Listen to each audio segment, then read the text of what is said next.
Bonjour tout le monde, vidéo un peu spéciale aujourd'hui. Ça faisait plusieurs semaines que j'avais envie de la faire, donc voilà, je me suis enfin décidé.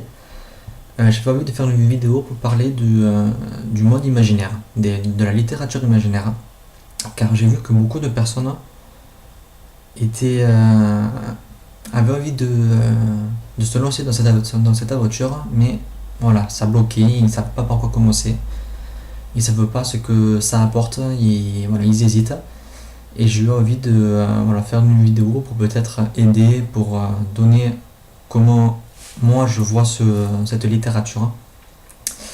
Donc voilà, c'est la première fois que je fais une vidéo comme ça, donc je sais pas du tout comment ça va se passer, donc j'espère que je vais pas être trop long. Je vais quand même essayer d'être concis et pas faire une vidéo de 25 minutes. Donc il va y avoir plusieurs points importants. Donc si je regarde sur le côté, c'est parce que j'ai marqué le plus important. Donc il va y avoir trois points. Donc déjà ce qu'il faut savoir sur le monde imaginaire, sur la littérature imaginaire, pourquoi lire de la littérature imaginaire et les conseils de lecture, avec des idées de livres pour commencer dans ce milieu.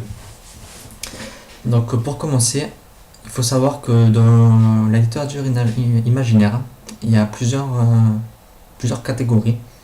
Donc les trois plus grandes sont le fantastique, la fantasy et la science-fiction. Bon, bien sûr, chacun de ces genres a plein d'autres genres, comme la science-fiction à la dystopie, la fantasy à l'heroic fantasy, la hard fantasy, etc. Donc moi, je vais surtout me concentrer sur les trois plus gros points, car ce sont vraiment les trois qui ont leur propre univers, leur plus gros univers. Donc déjà, le fantastique, qu'est-ce que c'est? Parce que je sais que beaucoup de personnes... J'aime la lumière.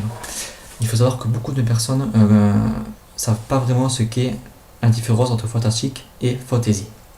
Fantastique, c'est les livres où justement l'imaginaire est fantastique, où on n'est pas habitué à voir des fantômes, de la magie, et c'est surtout des livres qui se passent dans notre monde à nous. C'est-à-dire, je sais pas, un personnage principal qui va rencontrer un chien qui vole, des photons, etc. Ça, c'est du fantastique. Ça se passe dans notre monde et on est surpris de voir ça, car on n'est pas habitué. Ensuite, la fantasy, c'est un monde médiéval où l'imaginaire, où voir des dragons, voir des trolls, etc. nous surprend pas. On est habitué à voir ce genre de choses. Donc bien souvent, c'est un univers totalement créé par l'auteur, comme, le Seigneur des Anneaux, etc. C'est vraiment un monde totalement créé. Ce n'est pas ce n'est pas chez nous. C'est un univers totalement imaginé et où l'auteur peut faire tout ce qu'il veut de son monde en fait. Ensuite, il y a des petits hicks entre fantastique et fantasy. Certains ont trouvé un nom de sous-genre pour mettre, mais la barrière est souvent compliquée. Car il y a des livres, par exemple Harry Potter ou Narnia, qui se passent dans notre monde, mais chacun a un monde imaginaire. Donc après, certains en donnent un nom de sous-genre. Moi, je préfère rester sous fantastique et fantasy. Donc, vu le monde médiéval de Narnia, pour moi, Narnia serait plus fantasy, car il y a le monde est peuplé de châteaux, de chevaliers, etc. Donc pour moi, ça reste plus dans le fantasy. Et Harry Potter, lui, serait dans le fantastique. Donc voilà, bon, il y a des dragons, etc. Mais c'est pas un monde médiéval, c'est un monde comme nous. Donc voilà, pour dire que quand même les différences sont quand même subtiles des fois. Et ça reste assez compliqué de différencier certains livres.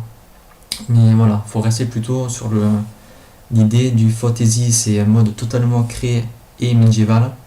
Et fantastique, c'est dans notre monde, où on est surpris par la moindre chose fantastique. Ensuite, la science-fiction. Donc, science-fiction, je sais que certains pensaient que la fantasy était dans la science-fiction. Science-fiction, c'est principalement dans le futur. C'est par exemple des vaisseaux spatiaux, des retours dans le temps, des voyages sur d'autres planètes. Voilà, tout ce qui est dans le futur, qui peut être écrit mais qui ne l'est pas encore. Enfin, façon de parler, car retourner dans le temps, je suis pas sûr que ça se fasse. Mais tout ce qui est technologie, tout ce qui est robot, tout ce qui est voilà, de haute technologie, comme je disais, aussi politique maintenant avec la dystopie, tout ce qui est dans ce genre-là, qui est un peu futuriste, c'est de la science-fiction. Comme Time Riders par exemple, hein, qui est dans notre monde, mais aussi science-fiction, vu que ça parle de retour de l'automne et de présent-futur. Donc voilà, tout ce qui est dans le genre technologie, certains vont dire Star Wars, mais Star Wars c'est assez spécial vu que ce n'est pas dans le futur mais dans le passé. Donc vous voyez, c'est quand même vraiment très compliqué des fois de faire de mettre les livres et films dans des cases parce que des fois ils respectent même pas leur propre genre. Donc ça reste quand même assez complexe. Mais après, bon, faut pas trop se prendre le chou, hein. Même moi, au départ, pour ranger mes livres dans le blog, dans les catégories, je galérais vraiment parce que des fois, il y en a qui sont fantastiques, mais avec du fantasy, etc. Donc voilà, faut vraiment prendre le principal, hein. Le médiéval, fantasy, dans notre monde fantastique, et monde futuriste, science-fiction. Voilà, faut vraiment retenir ça, c'est le plus important. Donc, ce qu'il faut savoir aussi, c'est que les bases de chaque univers, surtout fantasy et science-fiction, ne sont pas bloqués dans leur base.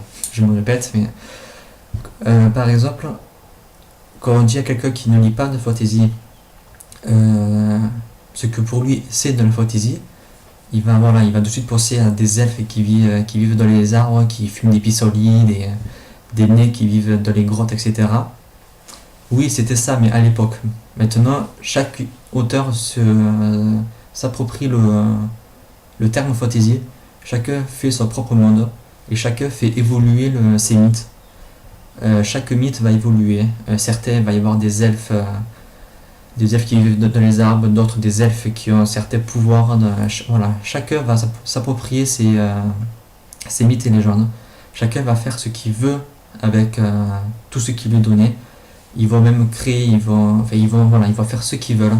C'est vraiment un univers libre et pour le plaisir des lecteurs, vu que on lit et finalement on ne lit pas toujours la même chose, vu que ça change selon les auteurs, selon les mondes créés. Et voilà, c'est vraiment quelque chose de super avec ce genre de lecture. Mais pareil avec la science-fiction, vu que chaque auteur est libre de faire ce qu'il veut dans le futur. S'il veut que les gens ne marchent plus mais volent, s'il veut que les voitures volent, s'il veut que les immeubles, que les immeubles n'existent plus, que ce soit sur Terre, hein, que voilà, il peut faire vraiment ce qu'ils veulent. Hein. Et c'est vraiment ce que nous, lecteurs d'imaginaire, aimons. C'est que quand on commence à lire, on ne sait pas dans quoi on se lance. On va lire un univers totalement inventé. Et c'est de là que vient le deuxième gros point. Pourquoi lire de la littérature imaginaire? Pourquoi lire? Mais comme j'ai dit, c'est tout simplement parce qu'on ne sait pas de quoi on va se lancer. C'est notre imagination qui va être mise à l'épreuve. On va se laisser totalement emporter par ces univers. On va découvrir des légendes, comme vous savez, moi que je viens de lire Le souffle de la pierre d'Irlande, que j'ai découvert des légendes celtiques que je ne connaissais pas du tout, et j'étais vraiment super content parce que je ne pensais pas apprendre des choses dans ce genre de livre. Mais voilà, vache. Si vous ne connaissez pas, vous allez apprendre des choses, vous allez voir que chaque livre est différent, même si ça garde la même empreinte de la fantasy. Chaque livre va vous apporter des choses supplémentaires, des nouvelles croyances, de nouveaux points sur les créatures, sur les mondes. Et c'est vraiment une raison de lire dans la fantasy. Ça apporte beaucoup d'imagination. Vous allez rêver. Le public visé reste vraiment essentiellement les personnes qui veulent rêver, qui veulent découvrir de nouveaux mondes. Mais bien entendu, ça reste souvent. Il y a souvent des bases, comme je le disais dans le premier point. Les bases sont bien sûr tout ce qui est elfes, trolls, etc. Mais chaque auteur va rajouter sa patte, comme je disais. Donc il peut y avoir des dragons à 3 têtes, etc. Mais il y a des points qui restent dans les fantaisies, dans la vraie fantasy, comme par exemple, souvent ce sont des des groupes de personnes pardon, qui partent à l'aventure. Bon, comme dans le Seigneur d'Anneau par exemple, la communauté de l'anneau qui part détruire l'anneau. Dans les Vanille et les proscrits, il y a aussi une communauté qui part à l'aventure. Voilà, c'est souvent des gens qui partent dans une aventure, dans une quête, à la recherche de quelque chose, ou pour détruire quelque chose, etc. Comme dans le dernier Harry Potter, par exemple, qui pourtant est du fantastique. Vous voyez que tout aime bien se mélanger. Et donc voilà, le public visé, ça reste vraiment essentiellement des personnes qui veulent s'évader en lisant, qui veulent pas rester dans notre monde, voilà, nous qu'on connaît presque par cœur déjà. C'est pour découvrir de nouvelles choses, de savoir ce qu'on peut faire avec juste de l'imagination en fait. C'est l'imagination qui met tout à l'épreuve. Et si vous avez de l'imagination, vous pouvez très facilement entrer dans des livres que vous ne pensez pas du tout. Donc on va passer au conseil lecture. Donc avant de vous proposer des idées de livres à lire, juste préciser que quand on commence à lire, c'est mieux de commencer par des livres jeunesse. Je pense que c'est vraiment le plus simple à faire, car certains livres sont vraiment assez complexes, donc c'est mieux de commencer tout doucement, à petite dose. Surtout si on ne lit pas beaucoup de fantasy, quoi. Si on lit que du Marc Lévy, des thrillers, des polars, etc., ça fait un sacré choc de passer à ça. Donc voilà, il faut vraiment tenter du jeunesse. Et aussi quelques méthodes plus comment dire, qui va vous faire rentrer plus facilement dans le monde fantasy. C'est tout simplement écouter de la musique qui convient à cette lecture. Comme par exemple des musiques de films. Moi c'est ce que je fais. J'utilise des musiques sans parole, que des orchestres. Donc musique d'Harry Potter, de Narnia, de tous ceux qui a une sonorité magique en fait. Ça vous plonge dans le livre et vous lisez, voilà, ça se lit tout seul. Bon, ensuite, bien sûr, si vous commencez dans ce genre de lecture, ou même pour les amateurs, parce que même moi, c'est un gros problème pour moi, vous allez découvrir qu'ils ont souvent des noms bizarres. C'est-à-dire des noms de villes avec des H, des tirés, des machins bizarres au milieu, que des noms qui commencent par des H avec des Y, des X, des choses comme ça. Donc au début, c'est waouh. Mais voilà, je conseille de prendre des notes si vous voulez. Si vous voulez vraiment pas être perdu. Bon, moi j'avais commencé à le faire, mais je me suis rendu compte que pour moi ça ne me servait pas. Mais je sais que pas mal de blogueurs le font, donc si ça peut aider, franchement, n'hésitez pas. Bien sûr, lire au calme, car si vous lisez avec la télé à côté, une sono à droite, des gens qui parlent à gauche, etc., même avec la musique de film dans les oreilles, ça risque de ne pas le faire. Donc aussi, si vous ne trouvez pas votre bonheur dès le premier livre imaginaire, que ce soit science-fiction, fantasy ou fantastique, ne dites pas c'est bon, c'est pas pour moi. Il faut tester autre chose, tester si vous avez lu du fantasy, tester du fantasy jeunesse, tester de la fantastique, du fantastique, tester de la science-fiction jeunesse. Sinon il y a plein d'autres sous-genres. Il y a de la romance paranormale, il y a de la bidlite qui en fait partie aussi. Il y a vraiment de tout. Il y en a pour tous les goûts et vous trouverez certainement votre bonheur dans tout ça. Et si à force de lire, vous allez tout seul vouloir découvrir d'autres choses. Perso, moi au début j'étais que dans le fantastique, fantasy jeunesse, et de plus en plus je plonge un peu dans d'autres genres que je connais pas vraiment, style la science-fiction. Donc voilà, franchement ça va se faire tout seul, vous allez découvrir tout seul et l'envie de lire et de découvrir arrivera petit à petit. Donc je vais vous montrer des livres que personnellement je conseille de lire. Je conseille de commencer par ces livres. C'est le genre de livre que je propose si on me dit par quoi commencer. Bien entendu, moi ce sont des livres que j'ai, mais il y en a plein d'autres sur internet qui sont pareils. Moi ce sont des livres que moi j'ai lus, donc je peux vous conseiller ceux-là, mais vous savez que l'imaginaire, comment dire, le nombre de livres imaginaires plutôt est tout simplement énorme. Il y a des tonnes de sagas, Car oui, l'imaginaire c'est beaucoup de sagas, car l'univers est tellement grand, tellement développé que un livre ce n'est souvent pas suffisant. Des fois c'est possible, mais voilà, pour que les personnages deviennent vraiment attachants, pour que le monde créé soit bien développé, une saga est souvent nécessaire. Donc moi je vais vous présenter quelques livres que j'ai et que je conseille pour les débutants dans ce registre. Donc on va commencer par le fantastique. Donc fantastique, pour moi c'est l'exemple parfait plutôt.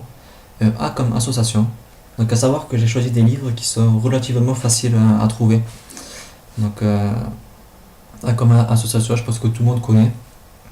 Et c'est vraiment le livre fantastique que voilà qui peut plaire à tout le monde en fait. C'est tout simplement ça. C'est de l'imaginaire d'un autre monde. Bon, le personnage le sait, donc il n'est pas surpris. Mais voilà, ce monde est caché aux humains. Et on se rend compte que bon, il y a un autre monde imaginaire à côté. Mais c'est principalement fantastique. Et franchement, pour commencer dans ce registre, je trouve qu'il est vraiment pas mal du tout. À savoir que je parlerai pas d'Harry Potter, mais que bon, pour moi c'est le premier livre imaginaire que j'ai lu, même le premier livre tout court que j'ai lu. Et voilà, je pense que c'était tellement gros Harry Potter que je l'ai pas mis, mais s'il y a vraiment un livre pour commencer dans ce registre, Harry Potter est vraiment pour tous les goûts. Il est vraiment très très conseillé. Donc ensuite, je propose de commencer par A comme association. Et une fois bien installé dans cet univers fantastique, plus adulte, se lancer dans du Ellie et l'Apocalypse. Même si, voilà, je n'ai pas de fantastique adulte moi. J'ai beaucoup de fantasy, mais pas de fantastique. Faut dire que le fantastique, il n'y a pas énormément de fantastique adulte, je trouve.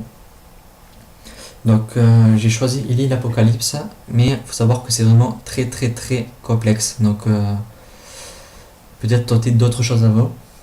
Mais ça reste du fantastique, un petite dose. Car plus c'est adulte, souvent, plus les doses sont restreintes. Mais franchement, oui, il est à lire. Et pour se lancer dans le côté adulte, pourquoi pas. Alors ensuite, on va faire dans la fantasy. La fantasy, c'est là où tu aurais le plus de choix. Donc, moi, j'en ai choisi 3 livres. Alors, pour commencer, celui-là, Narnia, moi j'ai l'intégrale du 1 à 7.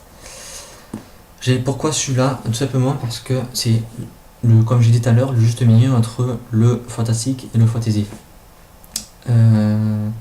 Donc voilà, je l'ai mis au milieu.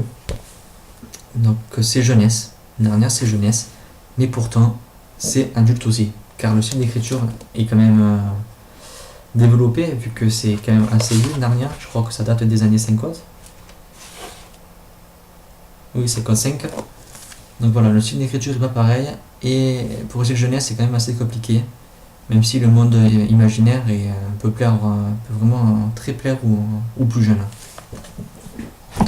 Ensuite, dans un temps beaucoup plus jeunesse, mais parfait pour découvrir le monde de la fantasy, j'ai choisi Fablehaven.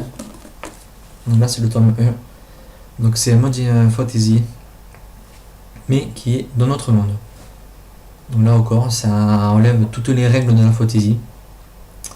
Mais franchement, je pense que ça peut être très bon pour commencer dans ce registre, surtout que ça reprend tous les mythes, les faits, etc. Mais ça va me pousser beaucoup plus loin, avec des vaches à lait magiques, etc. Donc franchement, pour commencer dans la fantasy, pour pas commencer directement avec du Seigneur des Anneaux par exemple, je pense que c'est vraiment une très bonne saga pour commencer. Ensuite, bien sûr, il y a plein de sagas fantasy jeunesse. Et pour continuer, pour une première saga pour commencer dans la fantasy adulte, car la fantasy adulte c'est souvent très très complexe, j'ai choisi Les Bannis et les Proscrits.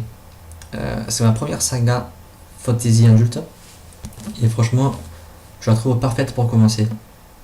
Ça commence simple, Ça se développe au fur et à mesure des tomes. Et ça reprend un peu de tout, un dragon, etc. Et franchement, c'est un univers magique. Et je pense vraiment que pour commencer dans l'univers fantasy adulte, c'est vraiment le livre, la saga qu'il faut. À savoir après que il y a aussi beaucoup de sagas fantasy adulte, principalement chez Bragelonne. La plupart des sagas imaginaires chez Bragelonne sont pour les adultes. Donc avec des univers totalement créés, plein de noms bizarres, de villes, de coutumes, etc. créés. Donc franchement, c'est dur de faire un choix de tout ça, c'est sûr. Après les autres, je ne les ai pas tous testés, même parce que je lis pas énormément de fantasy adulte. Mais franchement, je trouve que le banni est proscrit pour ceux qui veulent se lancer directement dans le côté adulte ou qui veulent passer du jeunesse à adulte. Le banni est proscrit est vraiment un très très beau point de démarrage. Ensuite, je vais passer dans la science-fiction. Science-fiction, vous savez, je lis pas beaucoup. Donc, pour commencer, je propose celui qui est moins science-fiction.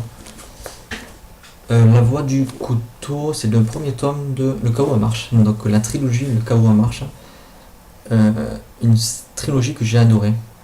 Et c'était ma première dystopie, en fait, je crois. 2008, ouais, je crois que c'était ma première dystopie. Mon premier livre de science-fiction. Et franchement, j'ai adoré. Et on entre dans le côté science-fiction plutôt est vraiment un point secondaire.